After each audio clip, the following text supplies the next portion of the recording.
Аялдардын эң чоң катасы турмушка чыкпашы. Же тийгенден кийин бир балалуу болот, эки балалуу болот, ажырашып кетет дагы. Мен балдарым үчүн жашаймын, балдарым үчүн жашаймын, балдарым үчүн өмүрүмү арнаймын деп ар кандай себептерди ортого коюп алып, ошо баланы жашоосуга себепчи кылып көрсөткүсү келет да. Жок, сен балдарың үчүн жашабай атасың. Сен өзүң нәпсиң үчүн жашап атасың. Кылган күнөөлөрүңдү ошо балдарың менен жапкың келип атат. Ушундай эле ким не болсо балдарым менен жашап жүрөм. Жок, сен нәпсиң бар, ал өз жеке жашооң бар. Балдарыңдын жашоосу башка, эртең кичине бойго жеткенден кийин кызың турмушка, балаң үйлөнүп башка жака кетет. Сен кимге каласың?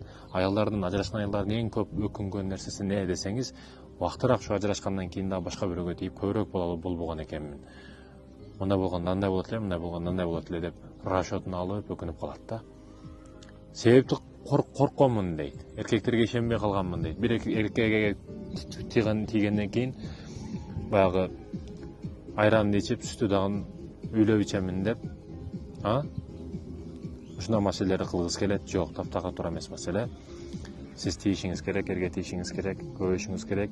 Анан не болсо эле баланы себепчи кылып, керек болсо күнөө иштери дагы өтө көп. Эркин куш болгусу келет да, мынтип бир эркектин алдында көз каранды болуп, эркекке тапканга шүгүр кылып, эркектин кызматын кылгысы келбейт жалпы. Эркин куш болуп, эркин жашоону каалайт. Анын өмүр аягында өтө катуу өкүнөт. Мындай аялдар. Турмушка чыгыңыз.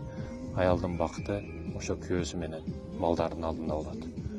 Жеке башыңыз менен алыска барбайсыз.